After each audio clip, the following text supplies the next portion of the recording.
ఘనత మహిమ ప్రభావములు మన ప్రియ ప్రభువుకు నిత్యము కలుగునుగాక. ఆమేన్. దేవుని స్తోత్ర. కనుక ఈరోజు మరొక వ్యక్తిని నేను మీకు చూపిస్తాను, అవమానించబడినటువంటి వ్యక్తి. కనుక మొదటి దినవృత్తాంతముల గ్రంథం 4వ అధ్యాయంలో మనము దేవుని యొక్క వాక్యాన్ని చదువుతాం. 9వ వాక్యం, మొదటి దినవృత్తాంతముల గ్రంథం ఎబ్బేజు గురించి. ఎబ్బేజు తన సహోదరుల కంటే ఘనము పొందిన వాడయుండెను. వేదనపడి కంటినని అతని తల్లి అతనికి ఎబ్బేజు అని పేరు పెట్టెను. ఎబ్బేజు అంటే వేదన. ఎబ్బేజు అంటే వేదన కలిగి, ఎబ్బేజు కూడా అవమానించబడినటువంటి వ్యక్తిగా మనం చూస్తాం. ఎందుకంటే ఎవరు కూడా ఇప్పుడు ఒక స్త్రీ ఒక బిడ్డకు జన్మనివ్వాలంటే కష్టమే. ప్రాణం పోయే పని అవుతుంది, తిరిగి జన్మించినట్లు అవుతుంది, చాలా కష్టమే. కానీ ఎంత కష్టపడి ఎంత బాధపడి కన్నా సరే, జన్మనిచ్చినా సరే ఎవరు కూడా చెడ్డ పేరు పెట్టరు కదా. చెడ్డ పేరు పెడతారా? ఎవరు పెట్టరు. ఏ తల్లి కూడా చెడ్డ పేరు పెట్టరు.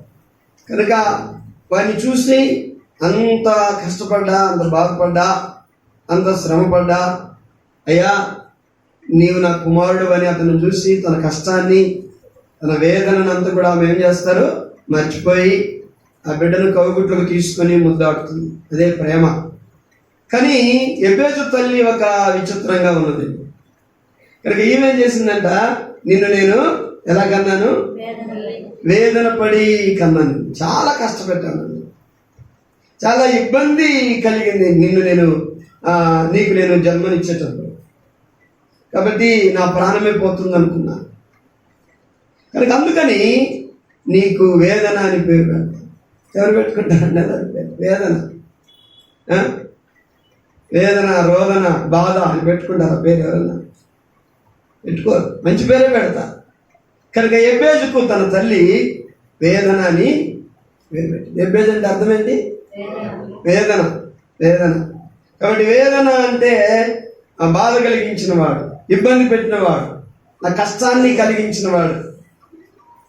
కాబట్టి పేరుకు తగిన జీవితాన్ని జీవించినా జీవించకపోయినా మనం పేరు పెట్టుకుంటాం. కాబట్టి సహనాన్ని ఉంటారు, వాళ్ళలో సహనం ఉండదు, అంటే సహనంగానే జీవించాలి. సమాధానం పెట్టుకుంటాం, సమాధానం ఉండదు, నెమ్మది ఉండదు. కాబట్టి విక్టర్ అని పేరు పెట్టుకుంటాం, జయమే ఉండదు. కాబట్టి ఇలాగా పేర్లు పెట్టుకుంటాం. ఎందుకంటే వాళ్ళలో జయమున్నా లేకపోయినా, సహనమున్నా లేకపోయినా, శాంతి ఉన్నా లేకపోయినా. కాబట్టి నా బిడ్డకు మంచి పేరు పెట్టుకోవాలని మనం ఏం చేస్తాం, పేర్లు పెట్టుకుంటాం. కానీ ఈమె చూడండి, వేదన కలిగి పుట్టాడు కాబట్టి ఇంక వేదననే పేరు పెట్టాలి. వీడెప్పుడు వేదనగానే ఉండాలి. ఎవరైనా కోరుకుంటారంట, ఎప్పుడు వేదనగానే ఉండాలి. ఎప్పుడు బాధ, నన్ను వేదన పెట్టిన వాడు కూడా వేదనగా ఉండాలి. నన్ను బాధ పెట్టిన వాడు కూడా బాధగానే ఉండాలి. నన్ను ఇబ్బంది పెట్టిన వాడు కూడా ఇబ్బందిగా ఉన్నాడని అనుకుందాం. మరి ఏమో తెలియదు, కానీ అతనికి వేదన అని పేరు పెట్టి. కనుక ఎబ్బేజు ఏం చేశాడు మరి చూద్దాం, కింద చదువుదాం. కనుక ఎబ్బేజు ఏం చేశాడు? 10వ వాక్యంలో చదవండి. ఎబ్బేజు ఇశ్రాయేలీయుల దేవునికి గూర్చి మొరపెట్టి, నీవు నన్ను నిశ్చయముగా ఆశీర్వదించి నా సరిహద్దులను విశాలపరిచి, నీ చేయి నాకు తోడుగా ఉండ దయచేసి నాకు కీడు రాకుండా దానిలో నుండి నన్ను. ఎన్ని అడిగాడు దేవుని దగ్గర ఎబ్బేజు? చదవండి. 1, నా సరిహద్దులు విశాలపరచు, నీ చెయ్యి నాకు తోడుగా ఉంచు, నాకు కీడు రాకుండా దానిలో నుండి తప్పించు. 3 విషయాలను అడుగుతున్నాడు దేవుని దగ్గర. ఒక వేదన, ఇది ఎబ్బేజుకు చిన్నతనంలో ఈ పేరు అర్థము తెలియకపోవచ్చు. ఒకవేళ తెలిసినా అరే నీ పేరు వేదన రా అని తెలిసినా అది అంతగా ఆలోచన చేయడానికి కూడా అతనికి మెచ్యూర్ మైండ్ లేకపోవచ్చు. కానీ ఎప్పుడైనా పెద్దవాడైన తర్వాత చాలా బాధపడ్డాడు. ఎందుకు మా అమ్మ నాకు ఇలాంటి పేరు పెట్టింది అంటున్నారా? ఎందుకు నా అమ్మ నాకు ఇలాంటి పేరు పెట్టింది? వేదన ఎందుకు పెట్టింది? బాధ ఎందుకు పెట్టింది? ఏమో అమ్మకు పేర్లు దొరకలేదా ఇంకా అని చెప్పేసి పెద్దవాడైన తర్వాత చాలా కుమిలిపోయాడు. కుమిలిపోయి తనలో తాను అవమానపరచబడ్డాడు. ఎందుకమ్మా ఇలాంటి పేరు పెట్టావు నాకు? ఇదిగో నీ కష్టాన్ని కలగజేయటము నేను చేసిన పని. నువ్వు జన్మనిచ్చేటప్పుడు నీకు బాధను కలగజేయటం నేను చేసిన పని అమ్మా. నా తప్పుందా? నేనేమని కావాలని చేశానమ్మా. నాకేం తెలుసు చిన్న ప్రాయంలో? కనుక నువ్వు పెద్దదానిగా ఆలోచన చేయాలి కదా. నాకెందుకు వేదన అని పేరు పెట్టావు?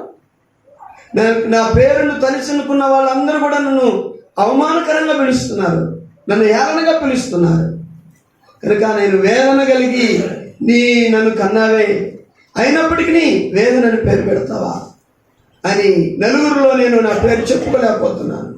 నలుగురిలోనికి నేను వెళ్ళినప్పుడు నన్ను అసభ్యంగా పిలుస్తున్నానమ్మా అని చాలా బాధపడ్డాడు, సిగ్గుపరచబడ్డాడు ఎబ్బేజు. కానీ ఎబ్బేజు ఒక తీర్మానం చేసుకున్నాడు. ఈ నా వేదనను, ఈ నా అవమానాన్ని నేను సంతోషంగా మార్చుకోవాలి. దేవునికి స్తోత్రం. ఈ అవమానాన్ని, ఈ వేదనను, ఈ బాధను నేను సంతోషంగా మార్చుకోవాలి, ఆనందంగా మార్చుకోవాలి. నేను అనేకులకు ఉపకారిగా, మేలుకరంగా ఉండాలి. అయితే నేనేం చేయాలి అని ఒక తీర్మానం తీసుకున్నాడు ఎబ్బేజు. ఏం చేయాలంటే ఇశ్రాయేలీయుల దేవుడైన యెహోవాకు నేను మొరపెడతాను. దేవునికి స్తోత్రం. చప్పట్లు కొట్టి దేవుని మహిమపరుద్దాం. హల్లెలూయా. ఇశ్రాయేలీయుల దేవుడైన యెహోవాకు నేను మొరపెడతాను. ఈరోజు వేదనలో ఉన్నవారు ఏం చేస్తున్నారు? ఈరోజు బాధలో ఉన్నవారు ఏం చేస్తున్నారు? ఈరోజు కష్టాల్లో ఉన్నవారు, కన్నీళ్ళలో ఉన్నవారు, ఇబ్బందుల్లో ఉన్నవారు ఏం చేస్తున్నారు? ఈరోజు మాకు ఆపద ఉంది, మా ఇంట్లో బాగలేదు, మా ఒంట్లో బాగలేదు, మా బ్రతుకులు బాగలేవు, డబ్బు కష్టంగా ఉంది, ఆహారానికి కష్టంగా ఉంది, బట్టలకు కష్టంగా ఉంది, చాలా ఇబ్బందులుగా ఉన్నాయని వేదనలో ఉన్న వాళ్ళు వీళ్ళందరూ కూడా ఏం చేస్తున్నారు? వారు ఏం చేయాలో తెలియక ఏదంటే అది చేయకూడదు చేస్తా ఉన్నారు. కానీ ఎబ్బేజు అలా చేయలేదు.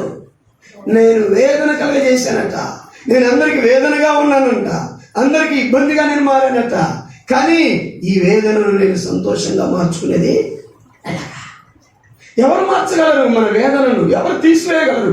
మన కష్టాన్ని ఎవరు తొలగించగలరు? మన కన్నీరును ఎవరు తొలగించగలరు? మన రోగాన్ని ఎవరు తొలగించగలరు? మన యొక్క బాధలను ఎవరు తీర్చగలరు? మన అప్పులను. ఇదిగో ఒక దేవుడు ఉన్నాడు, ఆయనే సైన్యములకు అధిపతి యెహోవా, యేసయ్య. అందుకనే ఎబ్బేజు తీర్మానం చేసుకొని నేను ఇశ్రాయేలు దేవుడైన యెహోవాకు మొరపెడతా, ప్రార్థన చేస్తా. వేదనలో ఉండి దేవుని సన్నిధికి వెళ్ళాడు, అవమానంలో ఉండి దేవుని సన్నిధిలోనికి వెళ్ళాడు, నిందలో ఉండి దేవుని సన్నిధిలోనికి వెళ్ళాడు. కనుక దేవుని సన్నిధికి వెళ్ళి అతడు ఏం చేశాడు? మొరపెట్టాడు. ఈరోజు ఆ పని మనం చేస్తే మన వేదన తొలగిపోతుంది. ఈరోజు ఆ ప్రార్థన మనం చేయగలిగితే, ఆ మందిరానికి మనం రాగలిగితే, ఆ దేవుని మనం ఆరాధించగలిగితే, ఆ దేవుని దగ్గర మొరపెట్టగలిగితే, నీకు ఇప్పుడు ఉన్న వేదన, నీకున్న కష్టము, నీకున్న అనారోగ్యం, నీకున్న బాధ, నీకున్న సమస్య, నీకున్నది ఏదైనా వైద్య పరంగా ఇది ఇంపాసిబుల్ అన్నా దాన్ని ఈరోజు దేవుడు పాసిబుల్ చేస్తాడు. దేవుని స్తోత్రం. ఆయనకు అసాధ్యమైనది ఏది కూడా లేదు. ఆయనకు అసాధ్యమైంది లేదు. అసాధ్యాలను సాధ్యం చేయగలిగిన వాడు ఒకడే, ఆయనే నజరేయుడైన యేసు. కాబట్టి ఆ దేవుని దగ్గరికి వచ్చి, ప్రభువా ఇది వైద్యుల దగ్గరికి వెళ్ళినప్పుడు ఇది అసంభవం అంటున్నారు, నాకు గర్భఫలం కలగదట, నా గర్భసంచి పాడైపోయిందట, నా యొక్క సమస్య ఎక్కువైందట, ఇక నేను మరణానికేనట, నాకు చాలా వేదన, నన్ను చూసిన నా ఇంట్లో అందరూ వేదన పడుతున్నారు, ప్రభువా డబ్బుకు చాలా కష్టంగా ఉంది, ఆహారానికి చాలా కష్టంగా ఉంది, ఇబ్బందులు పడుతున్నామని కుమిలిపోయి ఏడవటం కాదు. కానీ దాని నుండి తప్పించే దేవుని దగ్గరికి రావాలి, దాని నుండి విడిపించే దేవుని దగ్గరికి రావాలి. ఎబ్బేజు అదే చేశాడు. నేను వేదన కలిగించాను నా తల్లికని, నాకు వేదనని పేరు పెట్టింది కదా, కనుక ఈ వేదనను నేను సంతోషంగా మార్చుకుంటాను, ఆనందంగా మార్చుకుంటాను, కొరత లేని జీవితాన్ని, ఆశీర్వాదాన్ని నేను పొందుకుంటానని చెప్పి ఒక మంచి తీర్మానం. ఏంటి ఆ తీర్మానం? ఇశ్రాయేలుల దేవుడైన యెహోవాకు అతడు మొరపెట్టాడు. ఇశ్రాయేలుల దేవుడైన యెహోవాకు అతను మొరపెట్టాడు. ఈరోజు మనం కూడా ఎందుకు మొరపెట్టకూడదు? నీ మొర రెగ్యులర్గా దేవుని సన్నిధికి వెళ్ళట్లేదు. రెగ్యులర్గా నిత్యము దేవునికి మనం మొరపెట్టడం లేదు. ఆపదలకు ఒకసారి మొరపెడతాం, ఏదో ఇబ్బంది ఇంకెవరి వల్ల కాదు అంటే అప్పుడు మొరపెడతాం. అట్లా కాదు, రెగ్యులర్గా నీ మొర దేవునికి వెళ్ళాలి. రెగ్యులర్గా నీ మొర దేవునికి వెళ్ళాలి. కీర్తనకారుడు ఇలాగంటాడు. కీర్తనల గ్రంథంలో కీర్తనకారుడు భక్తుడు ఈ రీతిగా దేవుని బిడ్డ అంటారు. కనుక దేవుని యొక్క వాక్యాన్ని చదువుదాం. కాబట్టి 5వ అధ్యాయంలో 2వ వాక్యాన్ని చదువుదాం. 2:3 నా రాజా నా దేవా నా ఆర్తధ్వని ఆలకించుము, నిన్నే ప్రార్థించుచున్నాను. యెహోవా ఉదయమున కంఠస్వరము నీకు వినబడును. ఉదయమున ప్రార్థన నా ప్రార్థన నీ సన్నిధిని సిద్ధము చేసి కాచియుందును. దేవునికి స్తోత్రం. ప్రతి ఉదయమున నా ప్రార్థనను సిద్ధము చేసి నేను నీ కొరకు కాచుకొని ఉంటాను, నీ కొరకు వేచి ఉంటాను. చూడండి, భక్తుడు దావీదు అంటున్నాడు, యెహోవా ఉదయమున నా కంఠస్వరము నీకు వినబడును. ఇదేంటిది? ఇది వాగ్దానం అన్నమాట. ఇది వాగ్దానం చేస్తున్నాడు ఎవరికి? దేవునికి. నాయన ప్రతి ఉదయమున కూడా నా కంఠస్వరం నీకు వినబడుతుంది. నేను మాటిస్తున్నానంట. ఉదయాన్నే లేచి దేవునికి ప్రార్థన చేస్తున్నాను, దేవునికి మొరపెడుతున్నాను. మన ప్రార్థన మీద మన భవిష్యత్తు ఆధారపడి ఉందండి. మనం ప్రార్థన చేస్తే మన వేదన తొలగిపోతుంది. మనం ప్రార్థన చేస్తే మన సమస్యలు తీరిపోతాయి. మన ప్రార్థన, దేవుడు ఎంత దూరంలో ఉన్నాడో తెలుసు మనకు. ప్రార్థన అంత దూరంలోనే ఆయన ఉన్నాడు. మనం నోరు తెరిచి ప్రార్థిస్తే చాలు, దేవుడు మనకు ఉత్తరం ఇవ్వడానికి సిద్ధంగా ఉన్నాడు. కనుక ఈనాడు అపవాది ప్రార్థన చేయడమే చాలా జాగు చేపిస్తాడు. నువ్వు ఏమన్నా చేయి, అక్కడికనే. ఒక పెళ్ళి ఉందా, అందరికంటే ముందు వెళ్ళి కూర్చోరెడీ. ఒక పేరెంటం ఉందా, అందరికంటే ముందు సిద్ధపడేది కూర్చో. ఒక ఇంటి ఓపెనింగ్ అందరికంటే ముందెళ్ళు. నేనే కావాలంటే నేను లేపుతాను, కానీ చర్చికి మాత్రం అందరికంటే ముందెళ్ళగా. ప్రార్థనకు నువ్వు ఇష్టపడద్దు, అసలు మోకాళ్ళు ఉంచొద్దు, నువ్వు ప్రార్థనకే రావద్దు, చర్చికే రావద్దు అని లేట్ ఏమంతా మునిగిపోయింది, ఏమి కంగారు పడుతుంది. ఎందుకనగా ప్రార్థనలోనే మన భవిష్యత్తు అంతా ఆధారపడి ఉంది. దేవునికి స్తోత్రం. ప్రార్థన చేస్తేనే మనం దీవించబడతాం. ఎందుకనగా ఎబేజు ఏం కోరుకున్నాడంటే, ఇశ్రాయేలు దేవుడైన యెహోవాయే నా వేదనను మార్చువాడు, ఇశ్రాయేలు దేవుడైన యెహోవాయే నా బాధను మార్చువాడు. నా అమ్మ కష్టపడి నన్ను కన్నది కనుక ఆమె నాకు బాధను బట్టి వేదనని పేరు పెట్టొచ్చును, కానీ ఆ వేదనను నేను ఎలాగ తొలగించుకోవాలంటే ఆ ఇశ్రాయేలు దేవుడైన యెహోవాకు మొరపెట్టే నేను ఈ వేదనను తొలగించుకోవాలి. ఈరోజు వేదన పడుతున్నటువంటి మనము దూరం వెళితే ఎలాగా? వేదన తొలగదు, వేదన ఇంకా ఎక్కువ అవుతుంది. వేదన తొలగించేవాడు, బాధలను తొలగించేవాడు, ఇబ్బందులను తీర్చేవాడు, నీ యొక్క అవమానాలను నాట్యంగా మార్చేటువంటి దేవుడు యేసయ్య ఉన్నారు కనుక ఆయన మందిరానికి వచ్చి ఆయన సన్నిధిలో నీ కష్టాన్ని, నీ నష్టాన్ని, నీ వ్యాధిని, నీ బాధను చెప్పుకొని ఆయనకు నువ్వేం చేయాలి? ప్రార్థన చేయాలి. ఆయన ప్రార్థన చేసినప్పుడు దేవుడు నీ వేదనను తొలగిస్తాడు. ప్రామిస్ చేస్తున్నాడు దావీదు భక్తుడు. ఏమంటాడు? చదవండి మరొకసారి. యెహోవా, 3వ వాక్యం, యెహోవా ఉదయమున నా కంఠస్వరము I promise to you Lord. నేను నీకు ప్రామిస్ చేస్తున్నాను, నేను నీకు వాగ్దానం ఇస్తున్నాను. ఏ పరిస్థితి వచ్చినా సరే, పరిస్థితి నాకు బాగున్నా బాగులేకపోయినా, అనుకూలంగా ఉన్నా అనానుకూలంగా ఉన్నా, నేను లెగగలిగినా లెగలేకపోయినా, ఎటువంటి పరిస్థితి అయినా నేను మాటిస్తున్నాను. ప్రతి ఉదయమున ఏం చేస్తా? నేను నా ప్రార్థన నీకు వినపడుతుంది. అలా మాట ఇవ్వగలవా దేవునికి? ప్రతి ఉదయమున నా ప్రార్థన నీకు వినపడుతుంది ప్రభువా. ఈరోజు ప్రార్థన చేయి బిడ్డ, దేవుని బిడ్డరా. నీకు ప్రమోషన్ వస్తుంది, ప్రార్థన చేయి. మంచి భవిష్యత్తు నీకు దేవుడు ఇస్తాడు, ప్రార్థన చేయి. త్వరగా నువ్వు అనుకున్నవన్నీ జరిగిపోతాయి, ప్రార్థన చేయి. డిస్కరేజ్ అవ్వద్దు. నేను ఎంత అడిగినా నాకు జరగట్లేదు. ఆ డిస్కరేజ్, ఆ నిరుత్సాహాన్ని కలిగించేవాడు అపవాది. కనుక ఆ నిరుత్సాహాన్ని తీసుకోవద్దు, ప్రార్థన చేయి, కనిపెట్టు, దేవుడు సహాయం చేస్తాడు. కనుక అందులో అంటున్నాడు ఎవరు? దావీదు భక్తుడు, ఉదయముననే యెహోవా రాజా, ఉదయముననే నా కంఠస్వరం నీకు వినబడును. తర్వాత ఉదయమున నా ప్రార్థన. నువ్వు కాసుకోకూడదు నా కోసం. ఇప్పుడు దేవుడు మన కొరకు కాసుకోని తట్టుంటున్నాం మనం కొంతమంది. రండి, ఎప్పుడు వస్తారు నా పిల్లలు, ఎప్పుడు వస్తారు మందిరానికి, వాళ్ళు ఎప్పుడు వస్తారని 9 గంటల నుంచి ఎదురు చూస్తున్నాడు ప్రభు. నేను వస్తానండి ప్రభు, ఎందుకు అంత కంగారు, నేను ఇంకా రెడీ కాలేదు, నాకు పని కావలేదు అని మనం అంటుంటాం. కానీ ప్రభు అంటాడు, నేను 9 గంటలకే ద్వారాలను తెచ్చిపెట్టాను, నువ్వు ఎప్పుడు వస్తావు అని ఆయన చూస్తూ ఉంటాను. కానీ మనమే లేట్ చేస్తూ ఉంటాం. కానీ ఏం చేయాలని? మనమే ప్రార్థన చేసి దేవుని కొరకు కాచుకొని ఉండాలి, దేవుని కొరకు ఎదురు చూడాలి. అందుకని అంటున్నాడు కదా, ఉదయముననే నా ప్రార్థన నీ సన్నిధిని సిద్ధము చేసి. ఆయన వచ్చేటప్పుడు ప్రార్థన చేద్దామా? ఆయన రాకముందే మనం ప్రేయర్ చేసి ఆయన కొరకు ఎదురు చూడాలి. కనుక ఎబ్బేజు ఆ తీర్మానం తీసుకున్నారు. కనుక నేనేం చేస్తాను? ఇశ్రాయేలు దేవుడైన యెహోవాకు వేదన గల నేను, బాధ కలిగిన నేను, ఏమీ లేని నేను, నష్టపోయిన కష్టపడ్డ నేను ఎవరికి మొరపెడతాను? ఇశ్రాయేలు దేవుడు. 3 విషయాలు అడిగాడు. తనకు కావలసినవి 3. ఒకటి, నా సరిహద్దులను విశాలపరచడం ఏంటంటే నేను ఆశీర్వదించబడాలి. ఇంకా ఎక్కువ కావాలి, నా సరిహద్దులు విశాలపరచబడాలి. రెండవది, నీ చెయ్యి నాకు తోడుగా ఉండాలి. నేను ఎక్కడికైనా నేను ఎక్కడికన్నా వెళ్ళని, నీ చెయ్యి నాకు తోడుగా ఉండాలి. ఎంత మంచి ఇది అడిగాడు కదా. నాకు అందరూ తోడుగా ఉండాలి, అందరూ నా ఎంట రావాలి 10 మంది అన్నాడా? లేదు. తండ్రి, నీ చెయ్యి నేను ఎక్కడికి వెళ్ళినా నాకు తోడుగా ఉండాలి. ముందు నన్ను నువ్వు నా సరిహద్దులను విశాలపరచు.